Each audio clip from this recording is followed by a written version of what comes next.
आज उत्तर मुंबई के ज़िले में समाजवादी पार्टी कार्यकर्ताओं का ये सम्मेलन में सबसे पहले सम्मेलन को आयोजित करने वाले आज़ाद सिद्दीकी साहब कुबेर मौर्य जी चले गए हैं। इस ज़िले के अध्यक्ष गिरिजा शंकर यादव साहब, मुंबई महिला सभा की अध्यक्ष रुखसाना सिद्दीकी साहिबा, हमारे मजबूत साथी जो हमेशा समाजवाद की लड़ाई लड़ते रहते हैं, ऐसे एसपी यादव साहब, गुलाब यादव जी, खालिद खान साहब, सिरिल डिसोजा जी, लक्ष्मी शंकर यादव साहब, संजय चौहान जी, जयशंकर ठाकुर साहब, मुजीब खान साहब, दयाशंकर यादव जी, साजन बागवान साहब, शाहिद खान साहब, गुलाम हुसैन साहब, फतेह खान मोहम्मद खान साहब, दिलीप चौहान जी, पप्पू खान साहब, बबलू चौधरी साहब, अशोक जी, बहुत सारे लोग और यहाँ मौजूद तमाम दोस्तों, साथियों और बहनों, मुझे खुशी है कि आज इस ज़िले में सम्मेलन में आकर आपसे मिलने का मौका मिला। साथियों, हमारी पूरी कोशिश रहती है कि समाज के आखिरी आदमी पर मुस्कान कैसे लाई जाए, इस देश में भाईचारगी कैसे बरकरार रहे। मैंने तो कई बार कहा है कि इस देश में अब 20 साल और एक वक्त खाना खाएं, एक वक्त भूखे रह जाएं, वो भी हमें मंजूर है। पढ़ लिख कर नौकरी नहीं मिलेगी, सड़क पर खोंचा लगा के हमारे पढ़े लिखे लोग सब्जियां बेचकर, मूंगफली बेचकर, चना बेचकर अपना पेट पाल लेंगे, लेकिन इस देश के कानून के साथ छेड़छाड़ बर्दाश्त नहीं करेंगे। 1947 में जब देश आज़ाद हुआ, हिंदू और मुसलमान सब साथ साथ थे। जब बलिया से मंगल पांडे ने आज़ादी की लड़ाई की चिंगारी शुरू किया तो उसका साथ देने वाला कोई और नहीं था बल्कि मुसलमान थे।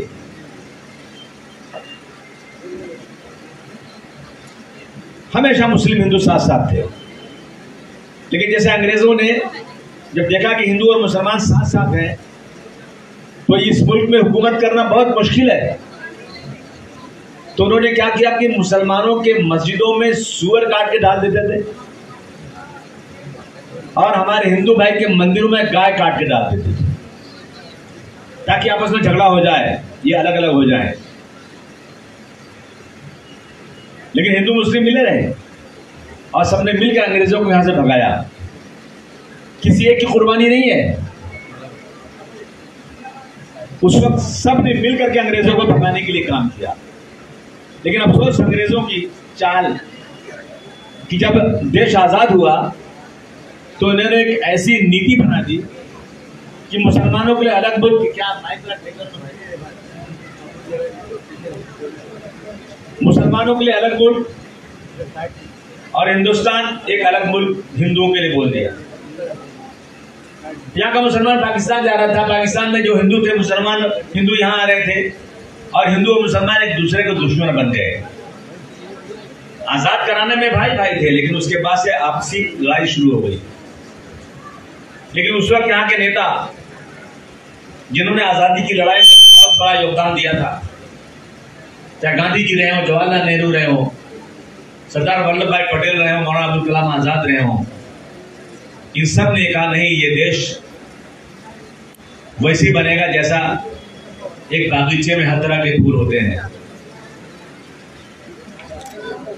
ये देश ऐसा बागीचा नहीं बनेगा कि जहां सिर्फ एक तरह का फूल होगा। उन्होंने कहा मुसलमानों से मत जाओ इस मुल्क को छोड़कर। इस मुल्क में जो कानून बनेगा वो ऐसा कानून बनेगा जिसमें हिंदू और मुसलमान, सिख और ईसाई, पारसी, दलित सबको एक साथ देखा जाएगा। आपके पास पैसा है, आप मस्जिद बनाओ, आपका पैसा है, जमीन खरीदो, मंदिर बनाओ, आप गिरजाघर बनाओ और अपनी इबादत पूरी ताकत के साथ करो, लेकिन देश में मिलकर एक ही गीत गाओ कि सारे जहां सच्चा हिंदुस्तान हमारा, हम भूले नहीं एक दूसरे का। ये आश्वासन था, यकीन था। और ये मैं नहीं कह रहा हूं, ये हिस्ट्री के पन्ने बताएंगे, इतिहास के पन्ने बताएंगे कि जब भी पाकिस्तान हिंदुस्तान की लड़ाई हुई है, एक वक्त ये था 1947 के बाद 1953 में जवाहरलाल नेहरू ने खुद कहा कि आज मुसलमानों की सरकारी नौकरियों में दाल में नमक के बराबर शिरकत है। जहां 6000 लोग काम कर रहे हैं वहां 25 मुसलमान भी नहीं है। जहां 9000 काम कर रहे हैं मंत्रालय में वहां 100 मुसलमान भी नहीं है। ये जवाहरलाल नेहरू ने उस वक्त कहा था ये बात। तो दोस्तों, इस देश के अंदर हमेशा गंगा जमुनी तहजीब रही है, लेकिन सरकारों ने यहां पे इंसाफ नहीं किया। मैं मुसलमान हूं, अगर मुझे ये कहा जाए कि मैं मुस्लिम लीग बनाना चाहता हूं तो मैं मुस्लिम लीग में जा सकता था। मुझे बुला रहे हैं, खुदा की कसम खा रहा हूं, मैं कसम खा के बोल रहा हूं कि मुस्लिम लीग ने मुझे कहा कि आइए केरल से आप एमपी बनाते हैं। मैंने सुनो, मैं एमपी नहीं, मैं मुलायम सिंह यादव का चपरासी बन के रहूंगा, मैं मुलायम नहीं कहूंगा। आज नहीं, आज भी जो मेरा साथ छोड़कर चले गए पार्टी से ना, इन सबसे बड़ी पोस्ट लेने का ताकत मैं रखता हूं, लेकिन मुझे गद्दारी और दोगलापन नहीं आता। मैंने जिसके साथ खड़ा होकर बात कर लिया ना, उसका साथ उस वक्त नहीं छोड़ूंगा जब तक उसका वसूल, जब तक उसकी आइडियोलॉजी अच्छी नहीं होगी। राजनीति जो है ना, लोगों की मदद के लिए होती है, देश को आगे बढ़ाने के लिए होती है। और मैं खासतौर से मुसलमानों से कहना चाहता हूं, मैं आपको यकीन दिला रहा हूं कि जितना काम समाजवादी पार्टी ने अपनी सत्ता में यूपी में किया है ना, उतना आजादी से आज तक किसी पार्टी ने नहीं किया। मैं चैलेंज के साथ कहना चाहता हूं। मुलायम सिंह यादव कोई मुस्लिम नहीं है, हिंदू थे वो। उनके ऑफिस में मूर्ति रखी हुई है, वो पूजा करते उसकी, लेकिन मुलायम सिंह यादव उसी उसूल पर चलते थे। जिस तरह से सर सैयद अहमद खान ने कहा कि मेरा देश एक खूबसूरत दुल्हन है, इसकी 2 सुंदर आंखें हैं, एक हिंदू और एक मुसलमान।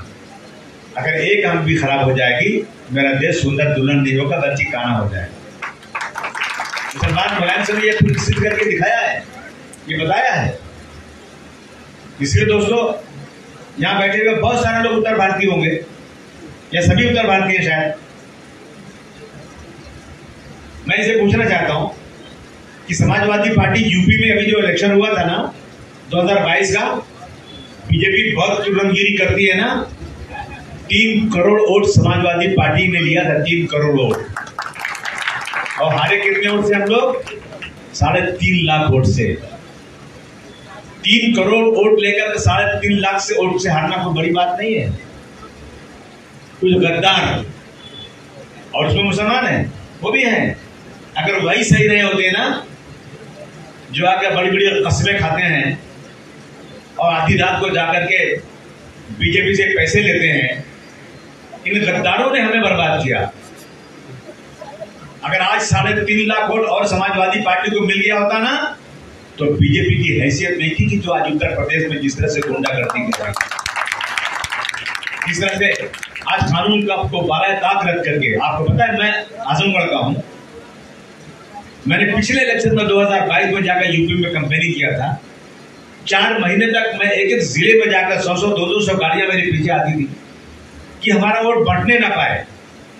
तकलीफ हमको है, हमारी शरीयत में मुदाखलत हो रही है, हमारी मस्जिदों में घुसकर कुरान शरीफ जलाया जा रहा है, हमारी बेटियों को कहते हैं हम बुर्जे वाली को लेकर आएंगे।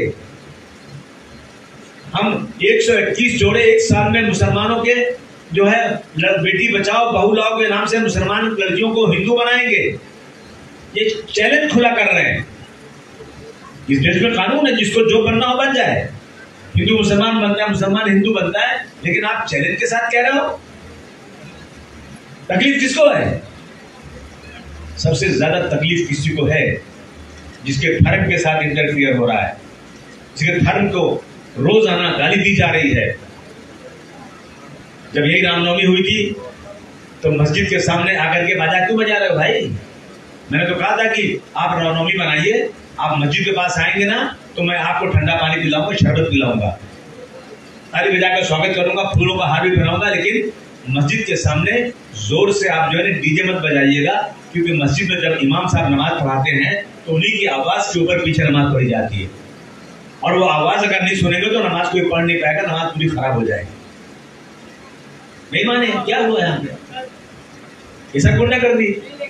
इसलिए मैं आपसे पूछ आया हूं, उत्तर भारतीयों को गाली दी गई कि नहीं दी गई? उत्तर भारतीयों को मारा गया कि नहीं मारा गया? जो लोग यूपी से बिहार से यहाँ रोजी रोटी के लिए आए थे उनका मनी ऑर्डर नहीं गया, बल्कि उनकी लाश यहां से गई। और आज भी जिन लोगों ने उत्तर भारतीयों के साथ जुल्म ज्यादती किया, एक दिन जेल गए क्या? एक दिन जेल नहीं गए। यूपी से, बिहार से, झारखंड से, दिल्ली से, कहां से कितने वारंट आए इनके नाम पर, लेकिन आज तक इन हिजड़ों की सरकारों ने इनके हाथ में हक्कल नहीं डाला। एक बार अबू आसिम को ताकत दे दो, अगर इनके हाथ में हक्कल डाल के जेल में नहीं डालूंगा तो मैं अपने बाप की असर औलाद नहीं को यकीन दिलाता हूं। जो चाह कर दिया आपने, बापगाना चलता है, कानून नामी कोई चीज नहीं देश में है। मुझे अगर मंत्री बनना होता तो मैं बहुत पहले बन गया होता, लेकिन मैं सुबह से शाम, शाम से रात तक सड़क पर इसलिए भागता हूं कि इस देश में भाईचारगी कायम रहे, इस देश में गंगा जमुनी जो तहजीब है वो खत्म ना होने पाए। हिंदू भाई के यहाँ त्योहार हो तो मुसलमान जाए उनके यहाँ, मुसलमान के त्योहार हो तो हिंदू जाए, सब मिल के बाहर रहें और हमारा देश आगे बढ़ जाए। और क्या लालच है मुझे? मैं तो एमएलए हूं, मैं मेरे एरिया में जितने नगर सेवक है सब चुन कर आ गए। मैं मलार से लेके वहां चुन के लेके आ गया।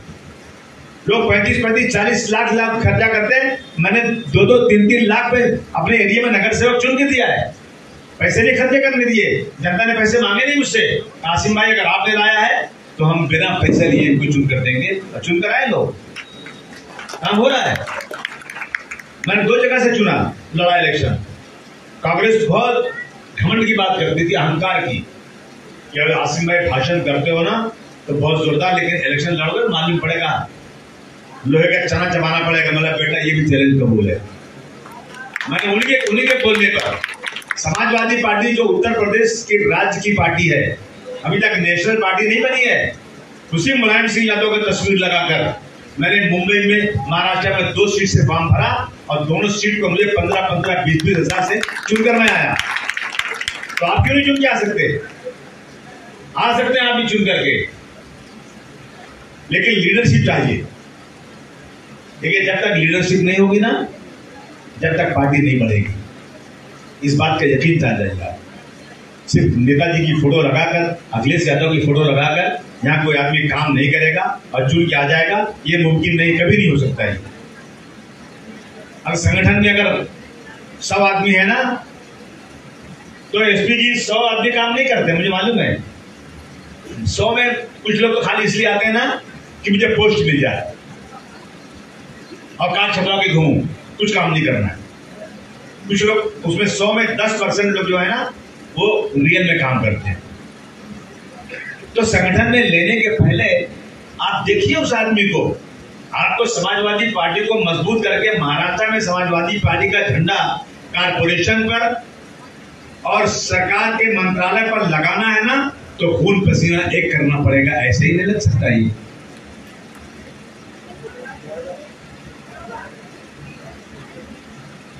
कहते हैं कि मुझे शेर याद नहीं आ रहा है अभी, लेकिन मैं बताऊं आपको कि जब तक कश्मकश नहीं होगी, जब तक स्ट्रगल नहीं होगा, उस वक्त तक समाजवादी पार्टी बढ़ने वाली नहीं है। हमें ये स्ट्रगल यहां करना है महाराष्ट्र में, मुंबई में पार्टी को बढ़ाना है। तो मैं सबसे पहले कहना चाहता हूं कि संगठन के अंदर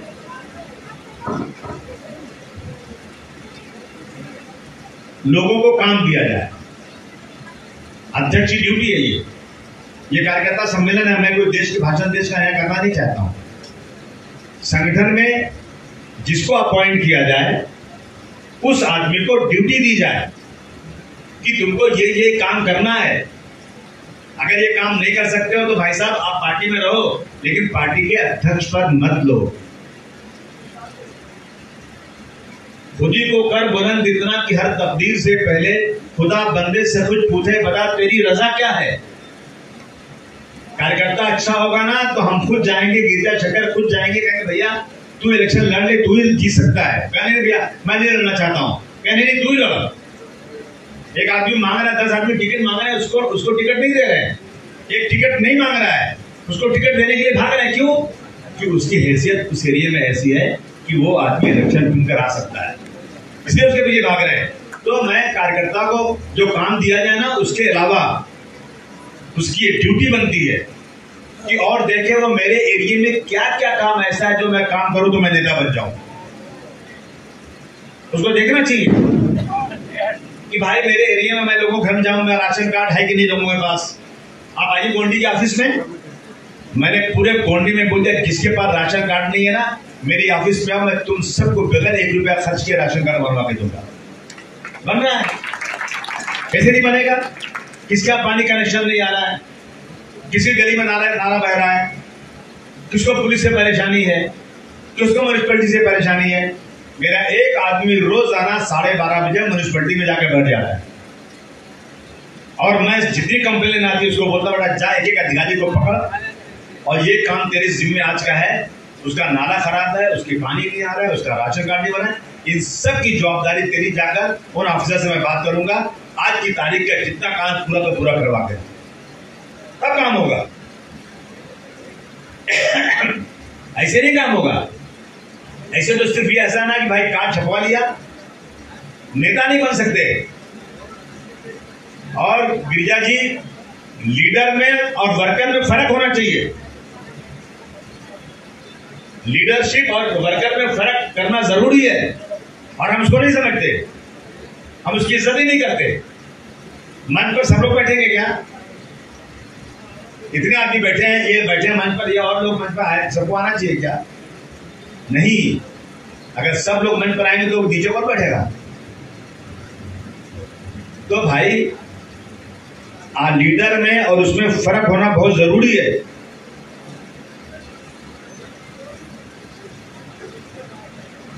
अब पार्टी चलाने के लिए बहुत सारे चीजें चाहिए, ऐसे तो चलेंगे नहीं। बैनर बनाना है, पोस्टर बनाना है, ऑफिस चलाना है, लोग कुछ आदमी काम पे रखना है। अगर मैं 1995 में जब मैं सदर बना था और कोई पार्टी पैसा नहीं भेजती, जब सरकार आ जाती है ना तो पैसा वैसा थोड़ा मिल जाता है। तो भाई सरकार आ गई है, लोगों काम कर रहे हैं, तो कोई चंदा दे देता है, कोई पैसा दे देता है, लेकिन जब सरकार नहीं तो कोई एक फूटी कोड़ी देता है। तो हमें अपने पास से करना पड़ेगा।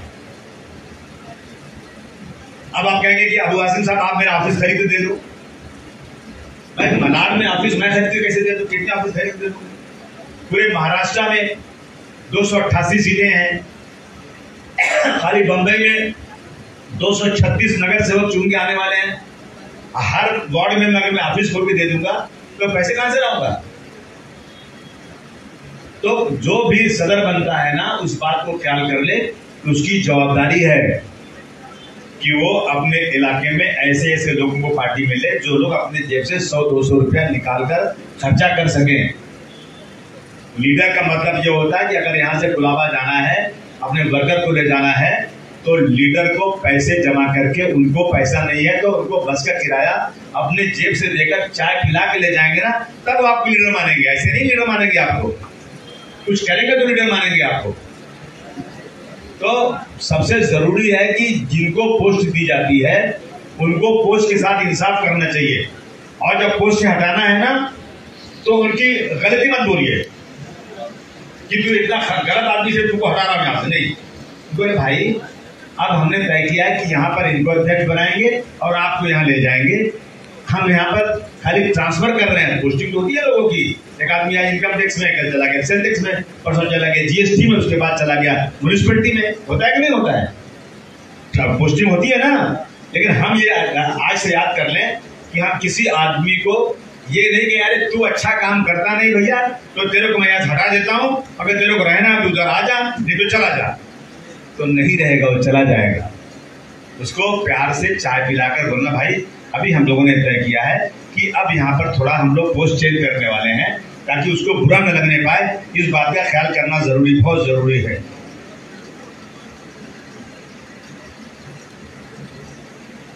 और जो भी काम करे, अच्छा काम करता है, ये पार्टी इस पोस्ट पे है लेकिन अच्छा काम कर रहा है, उसको आगे लाइए और उसको लाके आगे बढ़ाइए उसको, तभी वो काम कर सकता है।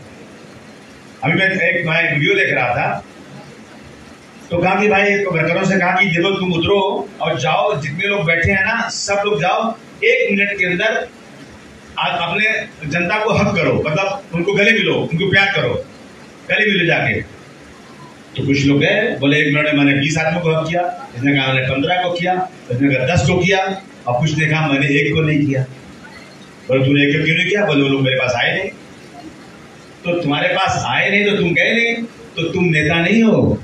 तुम अगर नहीं गए उनके पास तो तुमको कभी नेता नहीं मानने वाले हैं। तुमको जब कहा गया था कि जाओ उनसे गले मिलो, तो तुमको दौड़ के जाना चाहिए और उससे गले मिलना चाहिए, प्यार करना चाहिए, तब वो तुम्हारे साथ रहेंगे।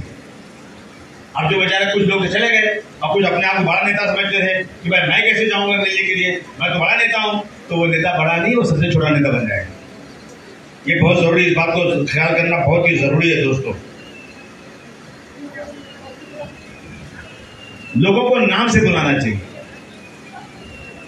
ये तो मेरी बीमारी मैं बहुत भूल जाता हूँ। आप गिरिजा शंकर को जानता हूँ मैं, लेकिन मुझे पता नहीं क्या हो गया कि मैं सारे यार कौन नाम, क्या नाम, गिरिजा शंकर। तो ये मगर जरूरी है कि अगर हम किसी आदमी को नाम से बुलाते हैं ना, तो आदमी बहुत खुश होता है। हमारा वर्कर, एक वर्कर कोशिश करे कि हम अपने संगठन के एक आदमी को जब बुलाएंगे ना, तो नाम से बुलाएंगे। नाम से बुलाने से आदमी जुड़ता है ज्यादा। इस बात का जरूर वर्कर ख्याल करना चाहिए। इन चीजों को मैं आपको बताना चाहता हूँ।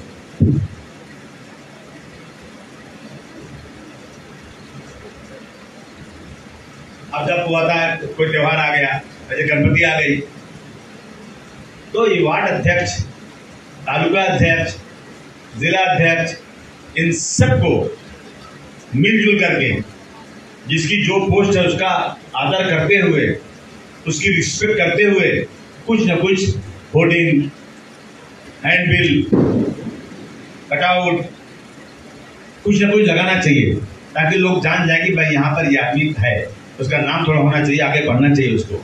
मैं इन्हीं चीजों को आपको बोलना चाहता था। अभी मुझे आज जहाँ ये हो रहा है सम्मेलन, इस जिले में, गिरिजा जी बताइएगा मुझे आप, इस जिले में 1 number, 3 number, 28 number, 20 number, 31 number, 33, 34 और 48, यही सीटें अच्छी हैं। सीटें तो 40, 45 होंगी और हम 40-45 भी लड़ सकते हैं, इसमें कोई दिक्कत नहीं है। अगर वर्कर लड़ना चाहता है, उसके पास साधन है तो लड़े, हमें कोई इतराज नहीं है। लेकिन कल हमारे पर यह आरोप नहीं लगना चाहिए कि हमारे वर्कर ने लड़ा। जैसे हम कह रहे हैं यूपी में हम लोग 3 करोड़ वोट लिए और 350 वोट हमको नहीं मिला, तो बीजेपी की सरकार आकर मुसल्लत हो गई। अगर हमको 3.5 लाख वोट मिला होता तो बीजेपी की सरकार नहीं आती। हम कहीं लड़े, जो लोग इस देश के संविधान की धज्जियां उड़ा रहे हैं, हमारे लड़ने से 100 वोट, 50 वोट मिलने से, वहीं जो है जो इनके खिलाफ लड़ रहे हैं वो अगर हार जाएं तो बीजेपी को बहुत बड़ा फायदा होगा कि नहीं होगा? हमें वो काम नहीं करना है, जानबूझकर वो काम नहीं करना है जिससे जो लोग इस देश के संविधान की धज्जियां उड़ा रहे हैं और कहते हैं कि गांधी जी के कातिल की मूर्ति बनाएंगे, जो लोग रोजाना हिंदू मुस्लिम करके आपस में लड़ा रहे हैं, उन लोगों को अपनी कुर्बानी पेश करके उन्हें किसी तरह से हराना है। ठीक है कि नहीं, बोलिए। और बाकी सीटों पर चुन कराना है और जहां लड़ना है अच्छा वोट लेना है। नहीं चुन कराए तो भी इतना वोट मिले ना कि कम से कम कह सकते हैं हमारा वोट बैंक वहां बहुत ज्यादा, इसलिए वहां इलेक्शन लड़े थे। तो इन मैं चाहता हूं गिरिजा जी से अभी, ये जितने वार्ड है ना, इन वार्डों पे अभी आप ऑब्जर्वर बनाइए, और ऑब्जर्वर बनाइए कि उन वार्ड पर, जैसे 20 नंबर वार्ड अगर है, अगर मैं एसपी यादव भाई से कहूं मैं कि 20 नंबर वार्ड की जिम्मेदारी आपकी है। वहां का वार्ड, माफ करना, बुरा मत मानना, वहां का वार्ड अध्यक्ष अगर काम नहीं कर रहा है तो बिल्कुल इंतजार नहीं करना है। आपको तुरंत दूसरा लेने का पूरा राइट है, पूरा हक है। आप मुझे इन्फॉर्म करिए, अध्यक्ष को इन्फॉर्म करिए और ऐसे आदमी को लाइए जो आदमी जीतने की पोजीशन रखता है, जो आदमी वहां पर काम कर सकता है और पार्टी को बना सकता है। ठीक है कि नहीं? ठीक है। अब हम लोग बना देते हैं वार्ड अध्यक्ष और भूल जाते हैं। 6 महीने बाद पूछते हैं तो बोले भाई मैं बना रहा हूँ, सर लाता हूँ, देता हूँ। फिर 3 महीने बाद पूछते हैं, बोले हाँ बना रहा हूँ, लाता हूँ। नहीं, अब अपने पास टाइम नहीं, लोहा गर्म है, थोड़ा मारना है। इतनी देर से बैठे हैं आप लोग, मैं भाग के वहां से आया हूं, हम सब अपना समय दे रहे हैं, तो किसी ऐसे आदमी को आप अध्यक्ष बना देंगे जो जिम्मेदार नहीं होगा, तो फिर हम लोग की सारी मेहनत बिल्कुल बेकार हो जाएगी। आप मुझे अभी बताइए, 1 बनाए, 2 बनाए, 3 बनाए, चलेगा, लेकिन मुझे 1 नंबर, 3 नंबर, 28, 20, 31, 33, 34 और 48 पे कम से कुछ न कुछ ऑब्जर्वर बनना चाहिए। और वो ऑब्जर्वर को सिर्फ एक ही काम है कि वो वहां का संगठन मजबूत करे, वहां क्या इश्यूज है उस पर काम करवाए और वहां पर आंदोलन करवाए। जो काम यहाँ नहीं होता मुझे बताए। म्यूनिसिपलिटी का काम है, राशन ऑफिस का काम है, पुलिस का काम है, जो भी काम है, मैं भी पूरी ईमानदारी के साथ आपके साथ खड़े होकर उनके इश्यू पे काम करके वहां पर पार्टी को मजबूत करने की कोशिश करूंगा। अब मुझे छोड़ना नहीं है इसको। बताइए आप 1 नंबर में किसको बनाते हैं आप जरूर? कौन? इधर आइए भाई साहब। 1 नंबर वार्ड की जिम्मेदारी आपकी है। जिम्मेदारी मतलब समझे आते हैं? वार्ड अध्यक्ष ही नहीं बनाना है, वार्ड अध्यक्ष, महिला अध्यक्ष, जितने सेल हैं उसके अध्यक्ष, उसकी पूरी बॉडी, वहां घर घर तक जाकर लोगों का काम पूछना। आप बैठिए, उनको बुलाइए, ये काम करना है। और हर महीने में 1 वार्ड की मीटिंग सबको मिला के करना। मैं लिख के दूंगा क्या करना है, लेकिन 1 नंबर पे जितने जल्दी हो सकता है। और कोई आदमी है क्या इनके साथ? दीजिए, फौरन दीजिए, आप मुझे भी बना के दीजिए आप। तो 1 नंबर की जवाबदारी महाराज आपके जिम्मे। ताली बजाइए इनके लिए। 3 नंबर, ये क्या है? इनके तालुका अध्यक्ष हैं। 3 नंबर को आपको एकदम मजबूत करना, शीशा पिलाई दीवार की तरह से। 2, 3, 2, 4, 6 आदमी आप अपने साथ ले लीजिए, जिनका काम रोजाना ये हो कि 3 नंबर में जाकर आप तालुका देख, पूरा तालुका देखना है आपको, परंतु 3 नंबर स्पेशल देखना है। चलिए नाम लिख के मुझे दीजिए आप। 28 नंबर, 28 नंबर, 28 नंबर हमारे लिए बहुत इंपॉर्टेंट है।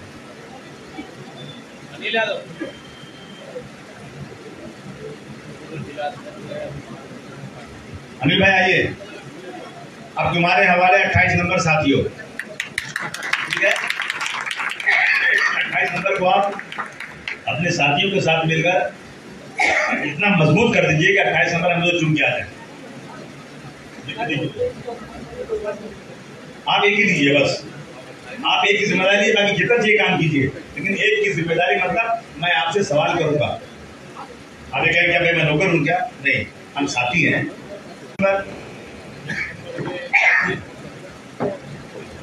अच्छा, आप दे रहे हैं। अच्छा, 20 नंबर में आप अपनी टीम लेकर के ना, मुझे पूरा संगठन चाहिए अर्जेंट। सब छोड़ दीजिए, आप 20 नंबर पकड़िए बस। आपसे कोई काम कहना बोले नहीं, आप मुझे 20 नंबर करना। 31 नंबर, 31 नंबर आपके जिम्मे है, ठीक है सर?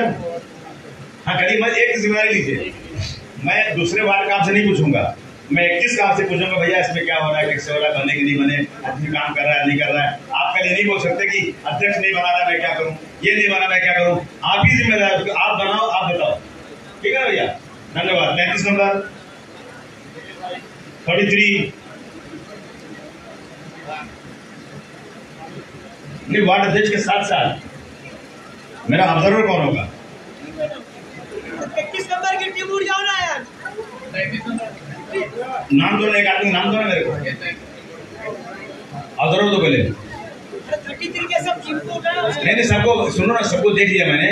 मुझे एक आदमी का नाम जो जिम्मेदारी से मुझे देगा, कौन रहेगा? तो तुमको तो खुद लड़ना है इलेक्शन ना, कहाँ लड़ना है, कहाँ लड़ना है? थोड़ा सा एक हाथ जरूर दो आपको दूंगा। चलो गिरिजा शंकर, अभी लिस्ट कौन लिख रहा है? कोई लिख रहा है, नहीं लिख रहा है इसको? अरे अभी